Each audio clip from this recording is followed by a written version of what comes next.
Alright guys, welcome to part 2 for my look at the real grade Zeta.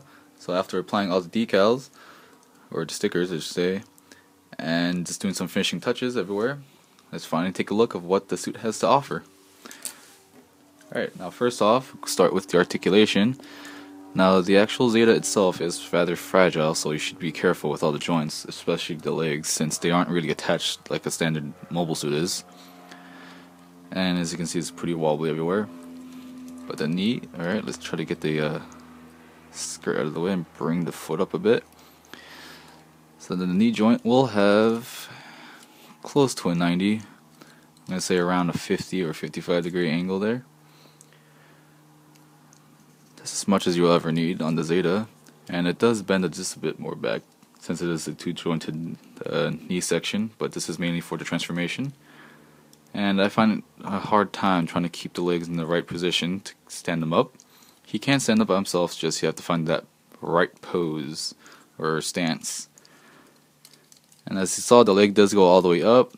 The leg can go back somewhat until it hits the wings in the back. The ankles are on a single pivot joint, so it can kind of go side to side pretty far. There's this little kind of back toe thing here. Again, this is mainly for the transformation. And this is another little gimmick. And this can fold down like this, again for the transformation.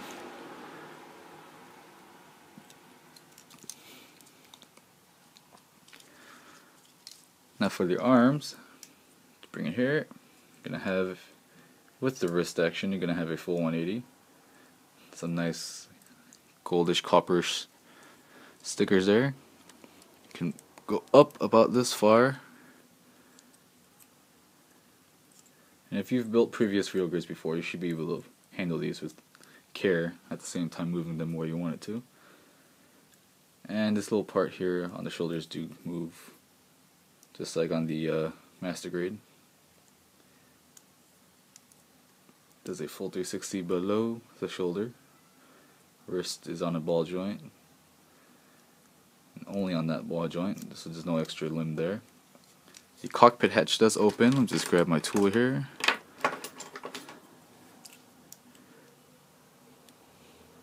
Kind of have to clear the front crotch part, and then all you get is a pilot seat, since the figure itself would be too small, as you can see in the background here. The head will be able to do a full 360 if you're very careful. On a single joint, but there's a lot more joints involved for the transformation. The wing stabilizer, this is, well, you can only move it in this one spot in its MS form. And the waist has, well, I'm not really sure how many joints it has because it moves everywhere, but you get the gist of it. But again, try to be careful, as you can already tell this is pretty flimsy.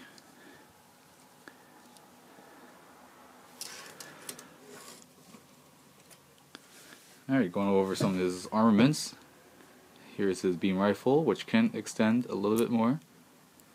And I've already gone ahead with all the black panel lines. I've already outlined them with white, or the black parts outlined with white.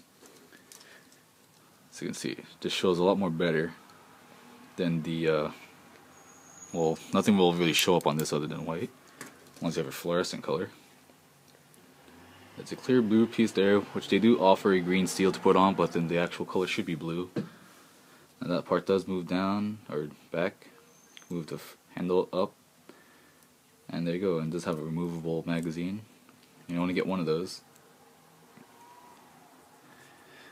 Comes as two beam sabers that can get stored in the skirt, the side skirts, but they do not really stay in securely, so unless you stiffen up the peg right here a little bit. And the shield, which just slide a bit, and some nice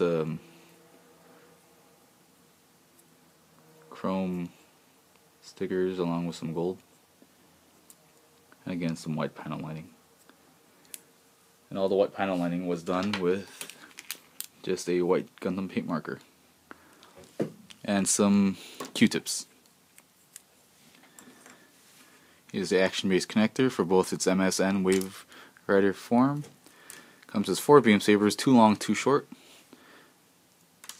See the difference between the long and the short? And sadly, they do not fit into the beam rifle like they do in the master grade. And I just dropped my gun. And if you were to enlarge it, you'd make the walls of the inner barrel a little bit too thin. And then here are the extra manipulators with the landing gears, the little missile pods that go onto the back of the shield, and the little grenade pod things that go on the forearms. Now to attach the shield to the arm, you're going to have to turn his arm about 90 degrees, kind of like this. And all you do is kind of just stick it on. There you go. Now it's a choice of having it extended or retracted is your choice. But getting it just right, you should be able to pull off something really good. Still a little bit weird for me to have the arm out like that, but those are the more traditional styles.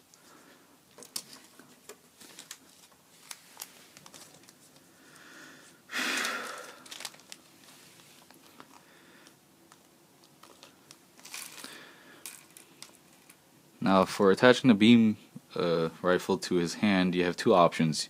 Using the three-fingered trigger finger hands, or by using this specially made hand just for holding the beam rifle. Now this is just two halves put together, minus the handguard. And then see that there is a peg included. All you do is just kind of match that up. If I can find it. Come on. Alright, there you go. Alright, there you go. The hand. Let's move this part back just so we get some more space. Simply just detach the ball joint. Reattach the new one. And he will have no issues at all holding the beam rifle, other than having the back stock a little bit too big. But we'll be able to manage by kind of tucking it under the shoulder here. Just barely. But again, no weight issues whatsoever with the beam rifle being held in the hand. Yeah, no real issue there.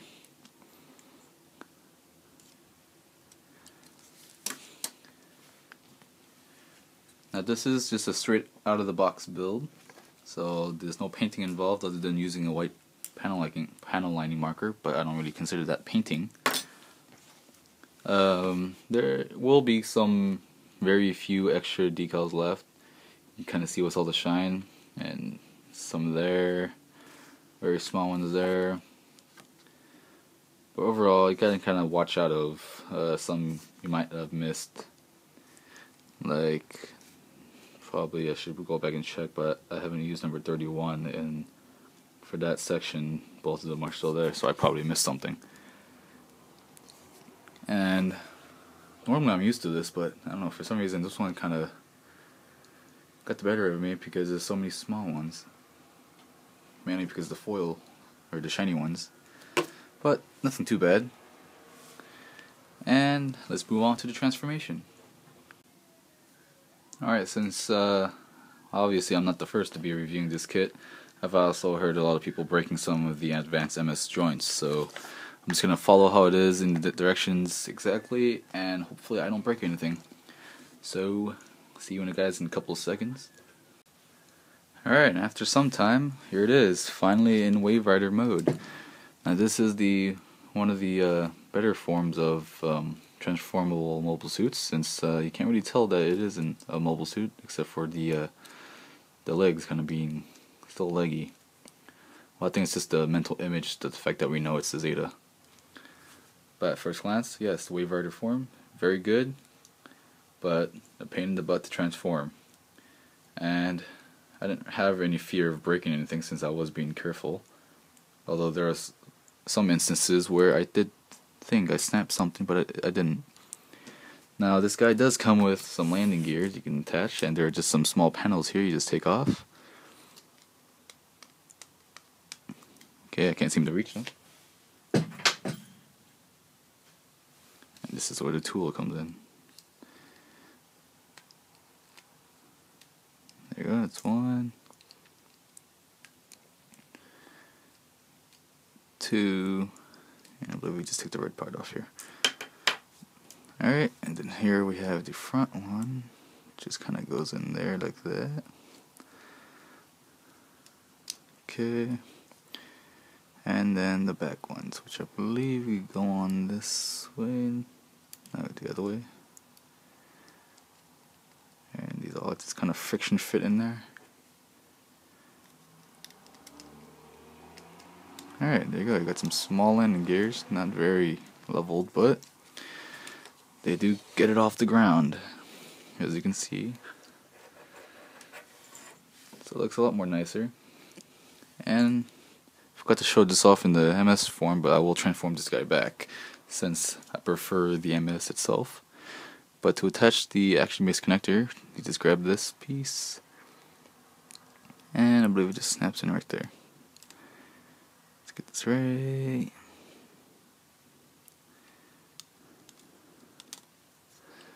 Is that right? No, it doesn't seem like it.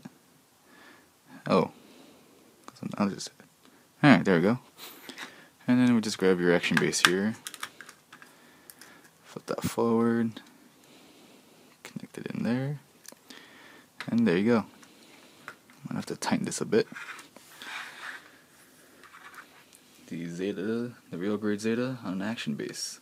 It's very secure too, so you don't have to worry about that. And the way that the action base is constructed, you don't have to worry about this flipping forward unless you move this to the side too much. Then, as you can see, I'm gonna have that problem there.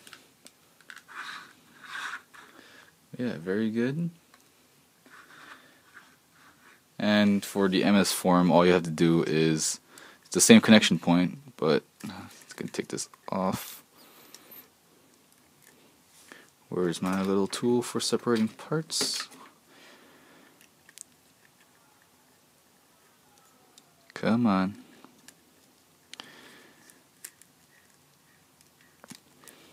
Alright, or just take the whole thing with it. Let's put you down for now. But anyways, just to attach this, you'd have to flip this all the way down, attach that there, and you connect it. That, or you can actually unscrew the action base part itself and flip it around so then it actually is above the thicker part of the action base.